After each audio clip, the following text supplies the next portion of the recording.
Hello guys, and welcome back to the channel. So now guys, a lot of you may recall how the Biafra war was fought in the late 60s.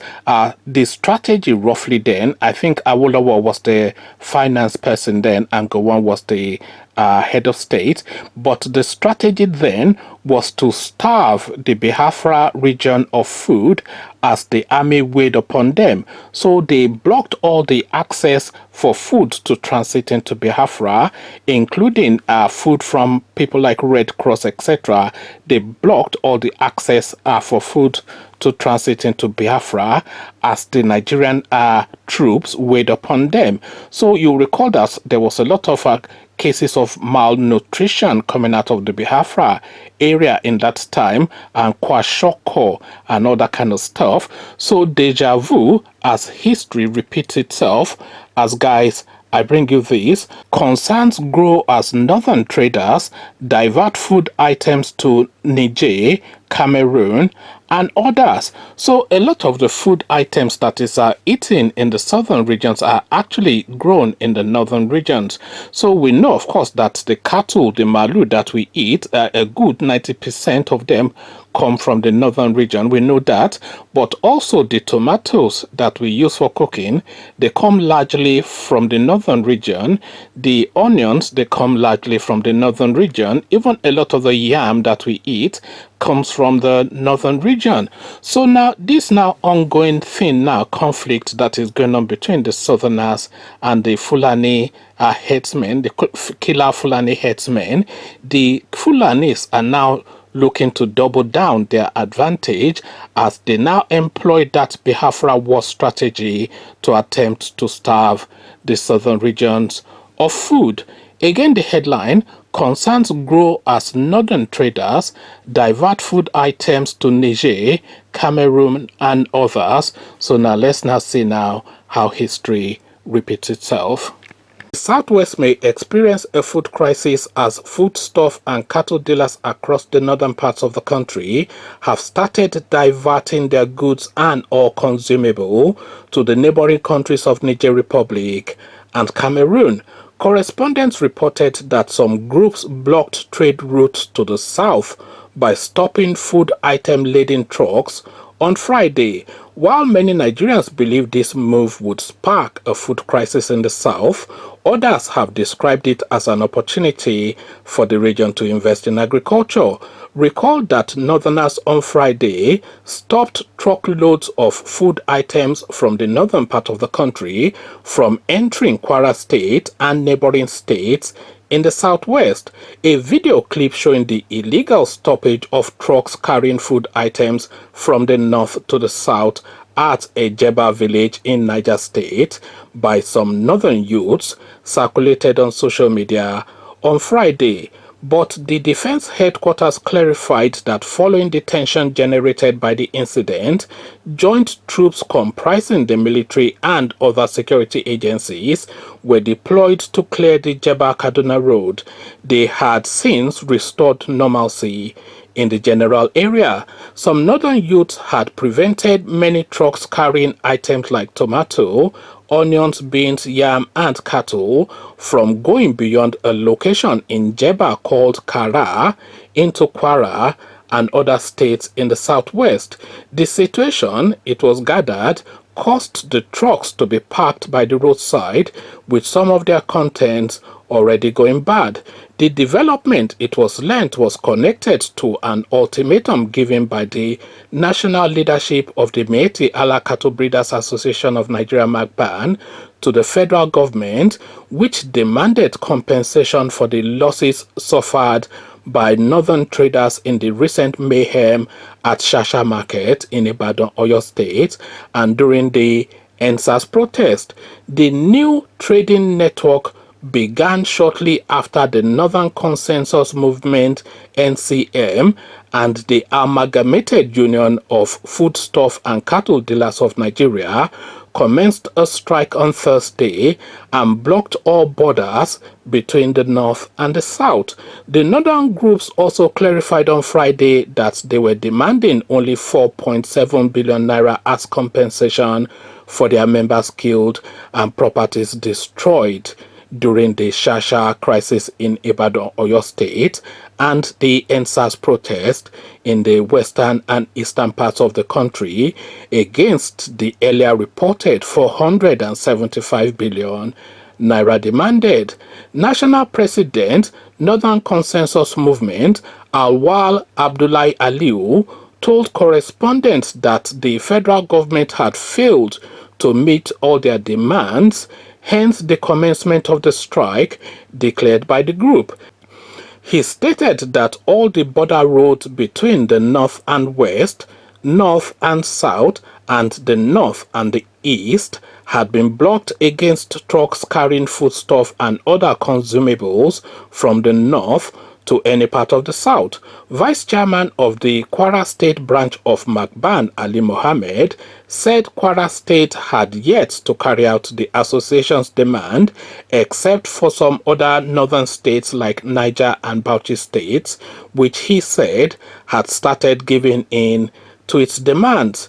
Mohammed, who said that a meeting had been scheduled for Sunday to decide when to start the implementation of the demand in Kwara State, added that in the event of default, the traders would not necessarily be disallowed from entering the state, but the traders would not even come with their goods, except those who may decide to take other routes to get to the state, or those who may act in defiance to the directive. The traders would not come from the north, and those who come may be stopped or sanctioned, he said. Aliu of the Northern Consensus Movement noted that his people would not lose anything if the situation persists. He added that the foodstuff and cattle dealers had discovered another marketing opportunity as a result of the current challenge. He said, "As I speak to you, my people are already shipping their goods, onions, tomatoes, and what have you, to Niger, Cameroon, and other neighboring countries through Ilela border. Already we have diversified. Our people have already found a way of not wasting their goods. They will not be destroyed. They will be sold just like how they were being moved to the southwest, southeast, and south-south. So my people will end up not losing anything. We did not arrange this. It just came up automatically. It started happening. People just quickly saw it, and the goods started moving in those directions. Some groups in southern Nigeria have reacted to the crisis, noting that the problem will be a blessing in disguise, as many people in the region will be forced to invest in agriculture. So there you have it, ladies and gentlemen. I did bring you a video, I think it was yesterday thereabout, where war had been declared on the south effectively by the northerners, and now this is another strand of that war now. So a food war as well as a Fulani herdsmen war is the approach now of the Malamis. So they are coming at us from the forest as they are trying to cut off our food supplies. But then, of course, this is a mistaken notion by these people, because ultimately the loss will be theirs. There is no market in Cameroon and Niger Republic that can match even half of the market that is in Lagos State. Lagos people like to party. Lagos people have a lot of... Lagos is the 10th wealthiest place in Africa, and I'm including all of the countries in Africa. Lagos ranks between 7 and 10 in terms of wealth. So that one state is wealthier than the vast majority of all African countries, and certainly Cameroon and the Niger Republic. You can just disregard them completely. They're just non-entities. So now, if they start this process and it gets to that point where, you know, because they don't like these people anyway, and they're just enduring it, because you see, this thing that we have about eating cattle and cow meat in the southern regions is more of a status thing and a habit as well. So it is a status thing because whenever you're having a grand occasion, that occasion is not complete until you tie a couple of malus in front of your gate, so that all your neighbors can see that you're a big spender.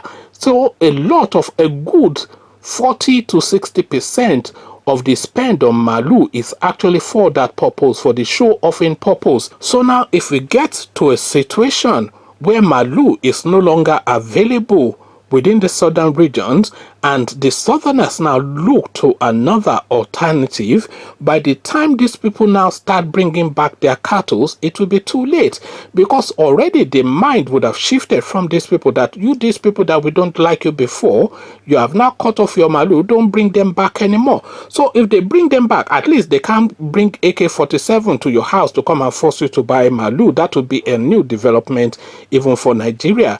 So once we form the habit now of now not feeling the need now for that meat, because of course if this thing goes for like 3 weeks to 6 weeks and occasions are happening within the southern regions as they traditionally do, and they are getting meat and they are getting alternatives, by the time they start bringing back that Malu, it will almost now become unfashionable now for you to have Malu.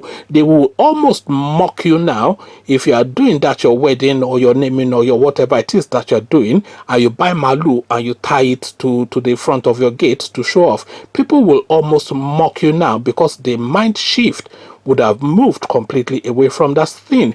So it is a very dangerous game that these people are playing, of course, and I don't think their economy can withstand it. I don't think their economy can withstand the game that they are playing. So now let them take down those cattle to Niger Republic. They already have plenty of cattle in Niger Republic anyway, and Niger Republic doesn't have an economy. So you have an oversaturated market already, and then you go and saturate it even more in an economy that is barely there, that is barely in existence. So complete non-starter, the idea of transport. The people of Niger Republic, they transport their own cattle to come and sell in Ibadan and Lagos State and in the East. This is what they do, because you can identify those Malus. When you go to the Malu market, they will tell you that this one is from Chad. They will tell you that that one is from Niger Republic. They will tell you that this one is from Sokoto State. So they actually come to Nigeria to sell their Malu, because they know that that is where the wealth is, and they certainly don't sell the Malu rather in the northern part of the country, because they don't eat Malu in the northern parts of the country. The entire economy of the cattle trade is solely dependent on the Nigerian southern region. So take it to Niger Republic and let's see what happens when they think that you're selling for 100k in Nigeria. You can barely get 10k for it, if not even 5k, the equivalent in Niger Republic. Then you will quickly know just where the strength is in that market. And take those tomatoes there. What is tomato? Anybody can grow tomato now. You put the seed in the ground and within a week or two is fully grown. So there's really nothing there. There's plenty of goat within the southern region. There's chicken. There's nothing. There's no protein that is going to be denied any southerner for not having Malu in the market. So this is now the game. Now they are trying to use the pincer movement, but then of course they might well be undoing themselves. Conversations in the comment section, they are trying to use the Biafra war strategy, but then of course the Biafra war strategy was actually mastered in the southern regions. Come share thoughts about all this with me in the comment section, but before you come into the comment section to engage, click on the red subscribe button so it turns gray. The bell button notifies you every time I drop a new video. Click on like as well, because that helps with the YouTube algorithm. Once you've done all the clickings, the Malamis reckon that they are going to starve us into submission, but then of course this will be like a fatal error on their part. So I'll leave you here. Carry this conversation on with you in the comment section, but here I say peace.